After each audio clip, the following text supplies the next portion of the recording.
Bismillah, alhamdulillah, wassalatu wassalamu ala rasulillah.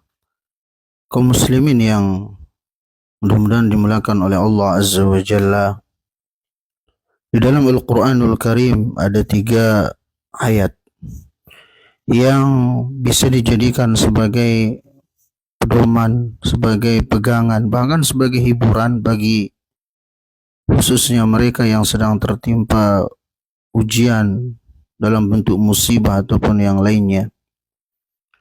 Itu pertama adalah firman Allah Subhanahu wa taala dalam surah Al-Baqarah ayat 216. Wa 'asa an takrahu syai'an wa huwa khairul lakum.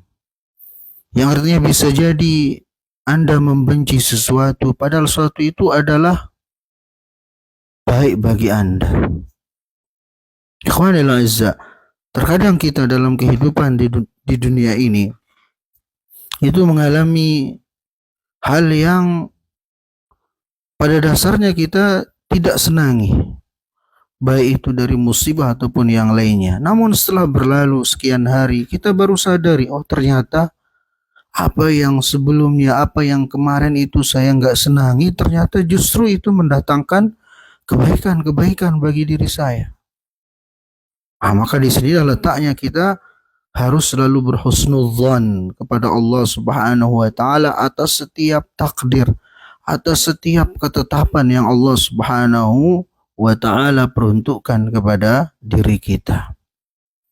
Kemudian ayat yang kedua adalah firman Allah Subhanahu wa taala dalam surah Al-Baqarah juga. Di akhir surah Al-Baqarah Allah berfirman, la yukallifullahu nafsan illa wus'aha. Yang artinya sesungguhnya Allah Subhanahu wa taala tidak akan membebani seorang hamba melebihi dari kemampuannya. Jadi ikhwanul azza, apa yang Allah Subhanahu wa taala timpakan kepada kita dari ujian-ujian dalam hidup ini, itu semuanya sudah terukur. Terukur dalam artian Allah Subhanahu wa taala tidak akan pernah membebani kita lebih daripada kemampuan kita. Dan Allah Subhanahu wa taala Maha tahu batas kemampuan kita sebagai hamba-hambanya. Di semua ujian-ujian itu sudah terukur. Maka disinilah kewajiban bagi kita untuk bersabar.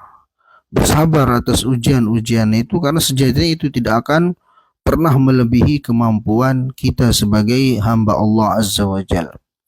Kemudian ayat yang ketiga, itu firman Allah Subhanahu wa taala dalam surah Al-Insyirah ayat 5 dan 6. Allah berfirman, fa inna ma'al usri yusra, inna ma'al usri yusra. Yang artinya sesungguhnya bersama kesulitan itu ada kemudahan. Sesungguhnya bersama kesulitan itu ada kemudahan. Lihat janji Allah Subhanahu wa taala kepada kita sebagai hamba-hambanya. Bahkan di sini para ulama menyebutkan apa tujuan Allah Azza wa Jalla menggunakan kata ma'a yang berarti bersama. Jadi Allah tidak katakan sesungguhnya setelah kesulitan ada kemudahan, tapi Allah berfirman sesungguhnya bersama. Kata bersama ini perlu kita garis bawahi. Menunjukkan apa?